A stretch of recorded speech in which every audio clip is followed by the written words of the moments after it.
All right, everybody, welcome to Gasoline Alley. Al, how's it going? Fine, how are you, Rand? I'm glad you came. Oh, I'm glad to be here. Congratulations. The place looks amazing. Thank you. I've just been walking around and having a look and meeting, and it's awesome. It's a big hit, and I'm sure it's going to come back again next year. Oh, yeah. Bigger and better for next year. How's Bigger and better. I love the sound of that. Now, Al, I have to see your 32 Ford. We've talked about it, and I've seen it in pictures, but here it is. All original. Yes. Well, it's an original hot rod Okay. from the 60s and 70s. So this car is called the Ferry Coupe. I named it after the second owner. I think his name was Henry Ferry. It's very unique and very funny. This is an original Jersey car. I ended up buying it from a guy in Oklahoma. Okay. But the history of the car goes back to Mr. Ferry, who bought the car in 1957 from either a judge or a doctor in Florida. And we think the doctor lived in Miami. Mr. Ferry had the car from 1957 to 2004. It had a flathead in it, then it had a Ford motor in it, and now it has a small block Chevy in it. This car has been all over the country. It's so weird because people have seen this car and they know the car the way it is. So I'm the 4.5 owner on the car. I've had it for 8 years. 4.5. I brought it back from New Jersey. When I bought this car in 2015, prior to me owning it, it had a red velour interior. It had street rod tires and wheels on it, a little bit lower, whatever. And the car's been in Bonneville. It's been at the desert in California. It's been all different car shows. But what's kind of unique about this car, and it happened last week as another point, we're at a restaurant in Murrells Inlet, and a bunch of gentlemen were going to Sanibel Island. Excuse me, not Sanibel Island, Amelia Island. I apologize. Yep. And these guys were coming down from North and South Carolina. Guy gets out of the car and he stops and he looks at the car, and I can see the guy's like questioning. Comes over to me, is this old man's Ferry's car? Wow. I said, yeah. He goes, I haven't seen this car in 25 years. So he knows this car very well. Also, this car, prior to me moving down here a few years ago, was in Mount Pleasant in 1997 at a car show. But it gets even better. Yep. So another friend of mine, Jimmy B., who you met from the Gearhead Gazette, he's in Tennessee at a car show talking to another friend of mine from New Jersey who lives down here. They're looking at pictures on a phone, and Jimmy says, stop. Tell me about this car. He said, I took this picture in 1997. Father and son came to this car show, 500 cars. He left with his big glass trophy. Why do you ask? So the chances this guy who knows me has a picture of the car that I own. Car comes back to South Carolina like 27 years later, 75 miles away. Wow. That's insane. But I love it. It's insane. It tells you about the history of the car and where it was meant to be. Right. I mean, I have pictures of the car in Bonneville. I have pictures of the second title. I have pictures of this car at World of Wheels in 2008. It's just a great driver. It's kind of a traditional hot rod. I changed a bunch of things on it. I just get in and I drive Educate me. Traditional hot rod. What makes a car a traditional hot rod? Usually a traditional hot rod will have like bias ply tires. These are radial bias look tires, so it has that particular look. So these are full radial tires, brand new from Diamondback, a good friend of mine. They provided the tires on the car. So this car I can drive down a highway at 70 miles an hour with no problem. Mm-hmm. Also, what makes it traditional, you look at the interior, and it's a little bit messy, and please, I apologize for the sandwich on the front seat. My buddies brought it down from Connecticut.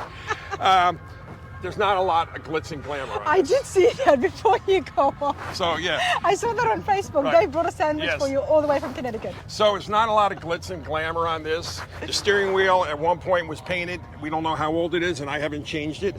The interior prior to me buying it, 6 months before, had a red velour interior. So that makes it, the street rodish look from, going back from the 90s. But it has a great stance. Small block Chevy 350, 3 deuces. I love the patina look. It's got going patina's on. great. This is all original red oxide primer that's been on forever. Wow. We think this car at one point was in a field or woods, and there was a tarp on it. Mm-hmm. And I was told they pulled it out of the field to get this thing running. Okay. So the guy who had it, the fourth owner, thing wasn't running. But it just, it has a great look. I haven't done anything to it. I just put the key in gas and I go. I do love the look here, everybody. Still have no idea who did the pinstriping on the car. Yeah. Everybody loves the white grill, and the white grill's been that way for years. Well, Alabama plate is kind of unique because the car was in Alabama at one particular time. Yep. But you go down the car and you see the decals on the side. And there's a lot of unique decals on there, especially the one that says George Wallace for president.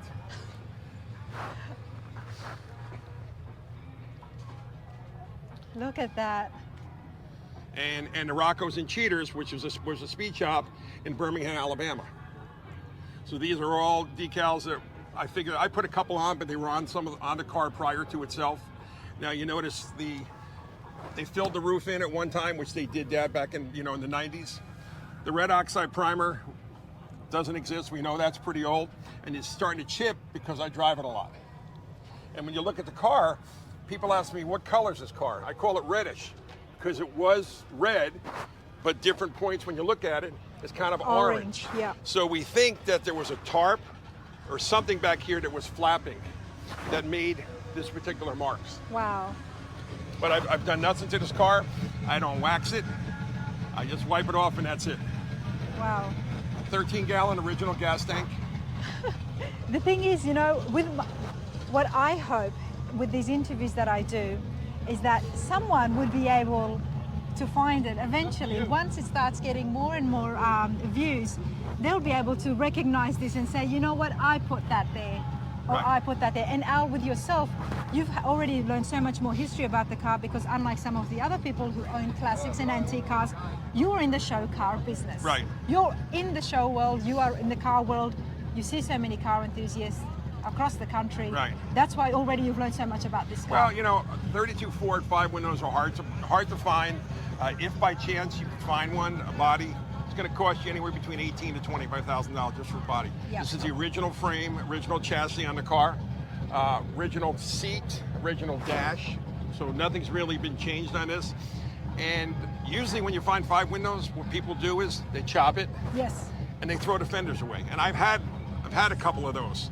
But to find one, like I said, an original Henry steel car with, Yeah. we don't know what's what, the cracking, whatever. It just gives it a little bit more character. It definitely gives you character, and I absolutely love it, honestly. I love cars like this. It's so vintage. It's got so much story to it. Yep. And I love it. A true hot rod, a true traditional hot rod, and nonetheless. And you can't get rid of these fenders because they look so brilliant on with it. But I call this car the Ferry Coupe after the second owner. Like I said, you will come across, somebody would be able to come across and actually one day tell you who did the pinstriping on Well, this. we don't know. So we think the pinstriping was done somewhere maybe in the 60s or 70s. And I've had a lot of pinstripers who I'm good friends with. Yep. They've seen It's something like different. this, but they don't know who it is. Yes. This work is different. Everybody, I just want to show you this because we've looked at pinstriping a lot on the channel, and this is different. It's very pointy, triangular, not as many curves. Yep. And pinstriping, the handiwork behind that is absolute art, and everybody has their own signature. So I hope that one day someone would be able to recognize this and add more to the history of the 32 Ford. This is awesome. I I love it. I love it. Now, walk with me, Al. Sure. Okay, this is Thursday, everybody, and as I was mentioning before, it is packed. It's very packed. Cannot believe that it's the Thursday. It feels more like a Saturday for me. With Right. the car shows that I've been to, this is how busy it gets on the Saturdays and the Fridays. But this is Thursday, day one. So what's unique about Gasoline Alleys came, I woke up one day and I wanted to bring nitro funny cars here, and they didn't want to have any kind of race cars. So I sat with Larry and I said, let's do kind of Gasoline Alley. So in a matter of a half hour, I had 20 cars, made a phone call, and I had a sponsor. And I have to think, because I got guys from New York, New Jersey, North Carolina, South Carolina, Kentucky. Bill Ryan with all the Yes, NASCARs. we spoke with Bill. Is a great Racing Junk customer. He brought the original Dale Earnhardt number 7. He brought the Jolly Rancher car. He brought Will Conkright. I had Linda Vaughn come. And then I went to a bunch of my other friends, and I said, how'd you like to come to Myrtle Beach? And they said, why not? and some of them beat the storm in New Jersey a couple days ago to get here. Wow. So it's been great. There's been a constant crowd of people coming in and going out, talking to the owners, asking them about the cars and stuff like that. And I feel, since I do things like this at other shows, because I do it with funny cars and I do quote unquote, you want to say Cackle Fest? Well, I just call them, Nitro Row or Gasoline Alley. I do something different, and I think this is the level that this show needs, because yes, the show's been around for 34 years, and sometimes you don't want to change it, but you need to have something different to bring more spectators in, more people to come in, especially this neck of the woods, where this is dirt car, NASCAR territory. Yes, 100%. And not only that, it's the show's taken now after 34 years, new owners, and like you said, it's good to have things the same because people recognize that and they like that, especially the regulars. Right. But you do have to add some things and make some changes, and something like Gasoline Alley is absolutely fabulous. It draws in the younger crowd. I mean, we have Lightning McQueen sitting in the corner, it brings in the younger crowd as well. I agree. So I'm so happy that Gasoline Alley has now become part of Run to the Sun. I have to thank Racing Junk, who I work for, and I have to thank Street Side Classics, a great Racing Junk partner. And I went to Mike Fidel last year about doing something at Syracuse. We call Nitro Row there, and I told him what I was doing here, and he said, sign me up. And it's been nothing but a hit. We're going to go over there and have a chat with Street Side Classics as well. They do amazing work. I mean, the biggest consignment ever. I visited the one in Tampa Bay, which was great. And this one they're here visiting from Charlotte. From Charlotte, which is the largest showroom that they have got. So you go in there, there's over 300 cars. Exactly. It's like a car show for me. I walk in, it's like, wow, you've got something of everything. But it's awesome, Al. Congratulations. No problem. Thank you. This has been a big hit. Thanks for coming. And tomorrow we're going to have you interview some of the drivers here. How's that? Absolutely. Okay. I'm going to get in the back of them, and maybe we can talk to Michael about turning on some of these engines. Oh, I would love that. I'm going to do my best. Bye for now. All right. Have a good day. See you.